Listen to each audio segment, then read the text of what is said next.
आता बऱ्याचशा गोष्टी माहीत झाल्या असतील की मोर्चेची 6 तारीख 5 तारीख का झाली वगैरे सगळ्या गोष्टींचा. महाराष्ट्रामध्ये मराठी भाषेवर ज्या पद्धतीने आक्रमण होतोय हे आक्रमण मराठी माणसांनी एकत्रितरित्या परतवून लावणं गरजेचं आहे.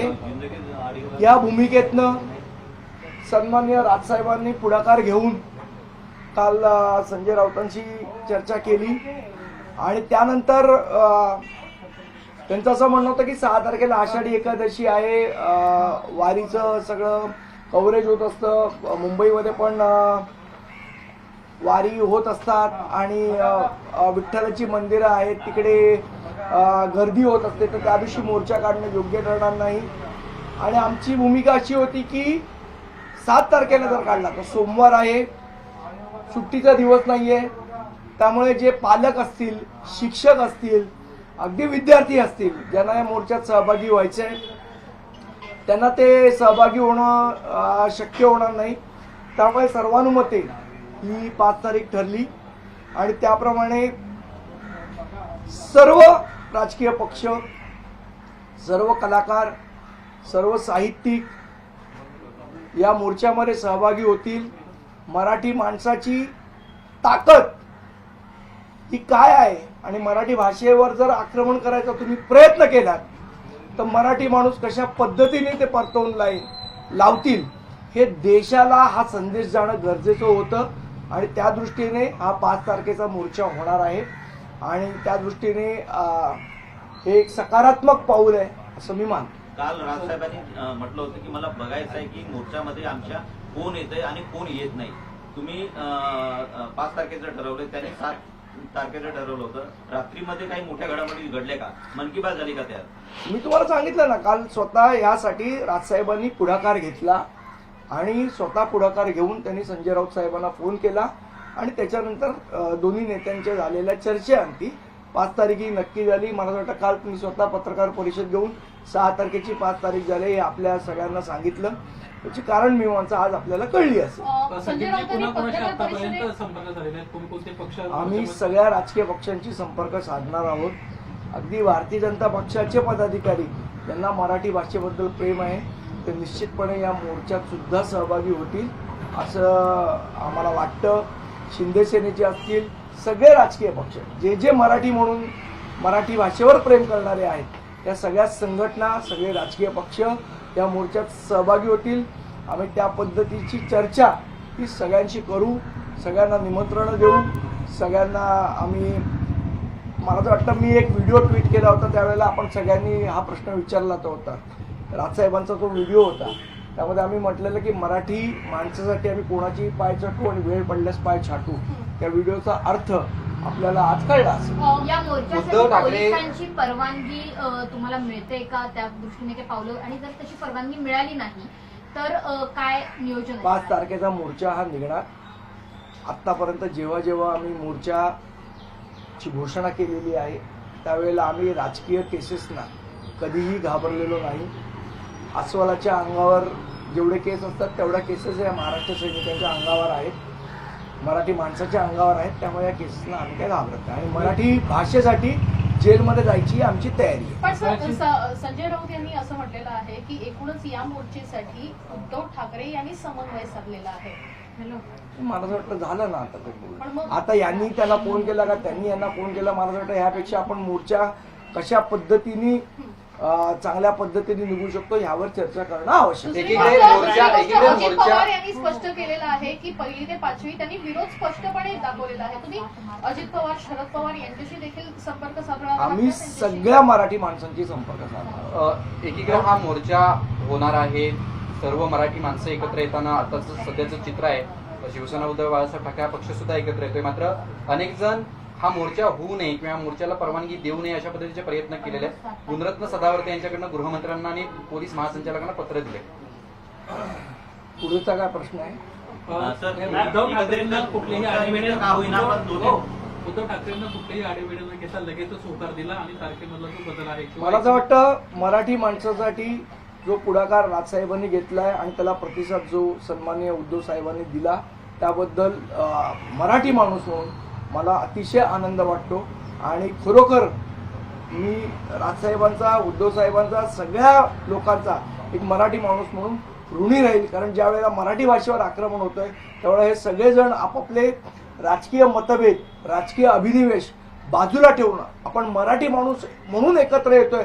मला असं वाटतं ही भावनाच खूप आनंद देणारी आहे. मोर्चानिमित्त ज्या का ठाकरे बंधू एकत्र येत आहेत याच्या चांगल्या प्रतिक्रिया समाज माध्यमांवर येत आहेत. एकंदरीत सुखद चित्र पाहायला मिळतंय, पण काहींच्या पोटात पण दुखायला सुरुवात झाली. औषध देऊ त्यांना, एकीकडे ज्या ज्यांच्या पद्धतीने पोटात दुखतंय त्यांना औषध देऊ. काय सातत्यानं दर महापालिकेच्या निवडणुकीला मराठी माणसांच्या बाबतीत प्रश्न निर्माण होतात. मुंबईतील जो मराठी माणसांचा टक्का कमी होतोय हा प्रश्न प्रामुख्यानं समोर येतो. आता मराठी भाषेसाठी हे दोन्ही बंधू एकत्र आले आहेत. येणाऱ्या काळात मराठी माणसाचं अस्तित्व मुंबईत टिकावं म्हणून महापालिकेच्या निवडणुकांच्या अनुषंगाने हे दोन्ही भाऊ मला एकत्र असं येतील का? वाटतं राजकीय दृष्ट्या एकत्र येतील नाही येतील याचा निर्णय हे दोघं जण घेतील. त्याच्याबद्दल मी बोलणं म्हणजे लहान तोंडी मोठा असं होईल, त्याचा निर्णय तेच करतील. पण आज मराठी माणसं म्हणून आपण सगळे एकत्र येतोय. मला वाटतं त्याचा आनंद साजरा आपण सगळ्यांनी करूया. आणि पत्रकार म्हणून पण माझं आपल्याला आव्हान आहे की नुसतं कव्हरेजसाठी नाही तर मराठी भाषेसाठी आपण सगळ्यांनी, आपल्या संपादकांनी सुद्धा या मोर्चात सहभागी होणं, मराठी चॅनलच्या संपादकांनी सुद्धा या मोर्चात सहभागी होणं गरजेचं आहे, अशी माझी प्रामाणिक भावना आहे. भारतीय हा मोर्चा म्हणजे नांदी आहे ठाकरे जर सगळेजण राजकीय अभिनिवेश बाजूला ठेवत असतील तर पत्रकारांनी सुद्धा त्यांचा चॅनल आणि हे अभिनिवेश बाजूला ठेवून या मोर्चात सहभागी झालं पाहिजे. ठाकरे बंधूंच्या एकत्र येण्याची ही नांदी म्हणायची का हा मोर्चा? मी तुम्हाला पुन्हा एकदा सांगितलं की मराठी माणूस म्हणून आपण एकत्र येऊ. मला असं वाटतं हा जो 5 तारखेचा मोर्चा आहे हा महाराष्ट्राच्या राजकारणाची दिशा बदलणारा मोर्चा असेल. महाराष्ट्रामध्ये मराठी भाषेसाठी जर आपण त्याचा गळचेपी करण्याचा प्रयत्न केला तर मराठी माणूस किती आक्रमकरित्या एकत्र येऊ शकतो ते दर्शवणारा मोर्चा असेल. आणि बऱ्याच लोकांना संयुक्त महाराष्ट्र 2.0 ची आठवण करून देणारा मोर्चा असेल. ठाकरे ब्रँड या निमित्ताने पुन्हा एकदा जगासमोर येणार आहे, कारण की ज्या पद्धतीने या मोर्चाला दोन्ही ठाकरेंनी एकमेकांशी बोलून प्रतिसाद दिले. मला असं वाटतं आपण एक गोष्ट इथे थोडीशी लक्षात घेतली पाहिजे की हा मोर्चा ना राजसाहेब ठाकरेंचा आहे ना उद्धव साहेब ठाकरेंचा आहे. हा मोर्चा मराठी माणसाचा आहे. याचं नेतृत्व हे मराठी माणूस करणार आहे आणि हा मराठी माणसासाठीचा मोर्चा आहे हे आपण लक्षात घेतलं पाहिजे. केंद्र उपाध्याय म्हणतायत की मुळात गमावलेली राजकीय मिळवण्याचा हा प्रयत्न आहे. यांना मराठी भाषेचं काही देणं नाही हे प्रकार वास्तव आहे याचं उपाध्याय म्हणतायत. उपाध्यायांना हल्ली भाजपमध्ये कोण नाही विचारत, मी काय उत्तर देतो. प्रसाद ठाकरे म्हणतायत की ठाकरे केवळ दिशाभूल करण्याचा प्रयत्न करतायत, मुळात सक्ती नाहीच आहे. मात्र जाणीवपूर्वक हे झालं. आता ते किती सक्ती केली आहे, काय केली आहे याच्या आता काही लोकांसमोर सगळं उघडं पडलेलं आहे. काल जेव्हा दादा भुसे आले त्याच वेळेला आम्ही सगळ्या गोष्टी त्यांना क्लिअर केलेल्या आहेत आणि त्यांना समजलेल्या आहेत. समजून त्यांना उमजत नसतील तर गोष्ट वेगळी, पण बाकी सरकारला सगळं समजलेलं आहे. पण समजून न उमजण्याची जी भूमिका सरकारची आहे मला असं वाटतं ती चुकीची आहे. संदीपजी, एक ज्या strategy पद्धतीनं आता भाजप भाजपच्या- नेत्यांच्या या सगळ्या प्रतिक्रिया येऊ लागलेल्या आहेत याचा अर्थ असा घ्यायचा का की हे दोन्ही बंधू एकत्र येऊ नये त्याच्यासाठी आता प्रयत्न चालू झालेले आहेत? कारण का दोन्ही बंधूंकडे मराठी मतं आणि मराठी माणसं मला असं वाटतं मराठी माणूस एकत्र येऊ नये या दृष्टीने काही लोक प्रयत्न करू शकतात. पण मराठी माणूस इतिहास आहे, हा संयुक्त महाराष्ट्राचा इतिहास आहे. ज्यावेळेला मराठी भाषेवर, मराठी माणसावर, महाराष्ट्रावर जेव्हा संकट येतं तेव्हा मराठी माणूस एकत्र येऊन तो लढा देतो. हा इतिहास पुन्हा एकदा इतिहासाची पुनरावृत्ती होताना आपल्याला 5 तारखेला दिसेल. तुम्ही म्हणालात की राजकारणाला कलाटणी देणारा हा मोर्चा असेल. संजय राऊत सुद्धा असंच म्हणतायत की हा ऐतिहासिक ठरेल आणि लोकांना समजेल की नेमकं राजकारणात काय सुरू आहे अशा पद्धतीचा हा मोर्चा असेल. त्याच्यामुळे केवळ मराठी हिंदीचा प्रश्न नाही तर यातून राजकारणाला कलाटणी मिळेल म्हणजे तुम्हाला नेमकं काय सुचवायचं? राजकारणाला कलाटणी याचा अर्थ असा आहे की यापुढे मराठी माणसाच्या, मराठी भाषेच्या वाटेला कोणीही जाणार नाही अशा पद्धतीचा मोर्चा असेल. बरं, भाजपच्या पक्षामध्ये परिषद घेतली आणि शरद पवार असं म्हणाले की केवळ आव्हान केलंय म्हणून त्यात सहभागी व्हा असं होणार नाही, आम्ही ते सगळं समजून घेऊ. मुळातच हिंदी भाषिक लोक जे आहेत ते आहेत महाराष्ट्रामध्ये, त्या भाषेला विरोध जो आहे तो पहिलीपासून सक्ती नको 5वी पासून हवे आणि त्यासाठी आपण लवकरच संवाद साधणार आहेत. तुम्ही त्याच्याशी संपर्क केला? तुम्ही आमचे पक्षातले वरिष्ठ नेते, आता पवार साहेबांशी काही मी संपर्क साधू शकत नाही, पक्षाचे वरिष्ठ नेते त्यांच्याशी बोलतील. परंतु ज्या भाजपच्या पद्धतीने पोटामध्ये- भाजपच्या एक नेत्यांची जळफाफट संपूर्ण समोर येताना पाहायला मिळते, म्हणजे हे सगळे भाजपचे जे नेते म्हणतात आहेत, हे मराठी द्रोही आहेत का? कोण? भाजपचे जे नेते म्हणतात आहेत ते तुम्हाला स्वतःला हसायला येते म्हणताना. तर भाजपच्या गोटामध्ये अशी एक द्रोही आहेत चर्चा- का ते? कोण? जी तुम्हाला नावं प्रश्न समोर विचारला. येतात, प्रसाद लाड असतील, त्या केशव उपाध्याय असतील, जे मला वाटतं राजसाहेबांनी त्यांच्या पत्रकार परिषदेमध्ये सांगितलेलं की जे या मराठी भाषा जी आहे किंवा हिंदी सक्ती जी आहे त्या हिंदी सक्तीला आम्ही विरोध करतोय. जे हिंदी सक्तीचं समर्थन करतील ते महाराष्ट्र द्रोहीच. बरं, संदीपजी, भाजपच्या गोटामध्ये आता अशा हालचाली सुरू आहेत की जर या हिंदी मराठीला घेऊन जे राजकारण सुरू आहे त्याला जर उत्तर द्यायचं असेल तर भाजपकडून आता मराठी भाषेला अभिजात दर्जा हा मोदींनीच मिळवून दिला हे जनतेपर्यंत पोहोचवा अशा पद्धतीच्या सूचना देण्यात येत आहेत. त्या पद्धतीची एक स्ट्रॅटेजी त्यांच्याकडनं अवलंबली जाते.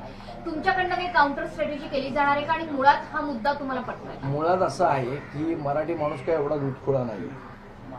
मराठी भाषेला अभिजात भाषेचा दर्जा मिळाला तो मराठी भाषेच्या समृद्धीमुळे मिळाला. मराठी भाषेचं असलेलं साहित्य, मराठी भाषेमध्ये अनेकांनी केलेलं काम याच्यामुळे दर्जा मिळाला. कोणाचेही मराठी भाषेला अभिजात भाषेचा दर्जा देऊन कोणाला जर वाटत असेल आपण मराठी भाषेवर उपकार केलाय तर माझं त्यांना आव्हान आहे की हिंमत असेल तर त्यांनी गुजराती भाषेला अभिजात भाषेचा दर्जा देऊन दाखवावा. जर तुम्हाला वाटतंय ना तुम्ही एवढे शक्तिशाली असाल तुम्ही कोणालाही अभिजात भाषेचा दर्जा देऊ शकता, हिंमत असेल तर गुजराती भाषेला देऊन दाखवा.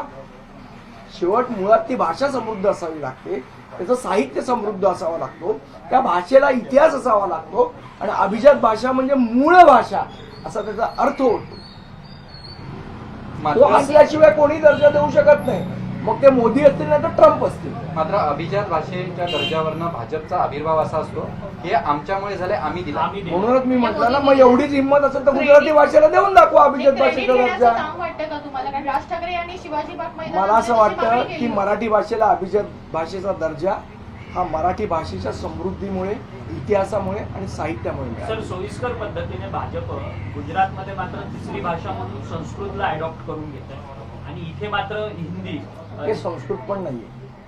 मला असं वाटतं आपली माहिती चुकीची आहे. पुन्हा एकदा आपण तपासू. आशिष शेलार सातत्यानं पत्रकार परिषदा घेऊन असं सांगतायत की हा निर्णय जो आहे हिंदी विषयाच्या बाबतीत हा आम्ही कायदेशीर कशा पद्धतीने घेतो. त्यांनी असं सुरुवातीला सांगितलं की आम्ही एक 450 शिक्षक तज्ज्ञांची समिती बनवली, त्या समितीनं ड्राफ्ट बनवला, तो ड्राफ्ट आम्ही 3800 लोकांना वेगवेगळ्या क्षेत्रातल्या दिला आणि त्यांनी सांगितलं की हिंदी विषय घेणं गरजेचं आहे. त्यामुळे कुठेतरी 3800 लोकांच्या निर्णयावरती हा निर्णय घेतला असं म्हणायचं का?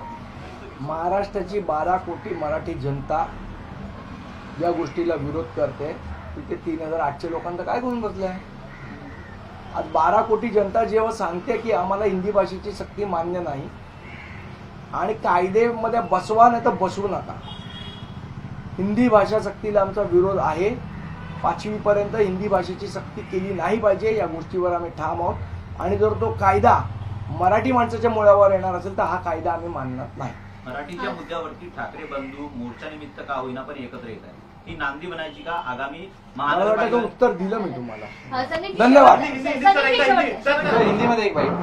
शेवटचं सर, प्रश्न. National issue. वारंवार एक गोष्ट हिंदीमध्ये. समर्थनात जी सांगितली जाते की हिंदीपासून आम्ही पहिली भाषा का शिकवतोय, त्याचं खंडन राज ठाकरेंनीही केलेलं आहे. आणि काल राज ठाकरे बोलताना हे म्हणाले की दादा भुसेंनी हे मान्य केलं की कुठेही राष्ट्रीय शैक्षणिक धोरणात तिसऱ्या भाषेला अभ्यासक्रमात समाविष्ट करा असं म्हटलेलं नाही. मात्र ऑन रेकॉर्ड जेव्हा समर्थन केलं जातंय तेव्हा वारंवार राष्ट्रीय शैक्षणिक धोरणाचा दाखला का दिला जातोय? खोटं बोलतायत काही नेते. रेटून बोला पण काय खोटं बोला पण रेटून बोला. मला असं वाटतं ही रणनीती त्याच्यामध्ये अवलंबली जाते. त्यामुळे हे रेटून बोलतायत आणि खोटंही बोलतायत. संदीप जी, हिंदीत सांगा ना थोडक्यात. क्या कहेंगे दोनों भाई साथ आ रहे हैं जो मराठी का मुद्दा है इसको लेकर संजय राउत ने भी See, on 5th July we have decided to have a protest against the imposition of Hindi, and for this very purpose we requested all political parties and everyone, each and every Marathi Manus to participate in the protest, and we got a positive response from everyone. So this will be a historic protest on 5th July, and it will be a remembrance of 1960 संयुक्त महाराष्ट्र चळवळ.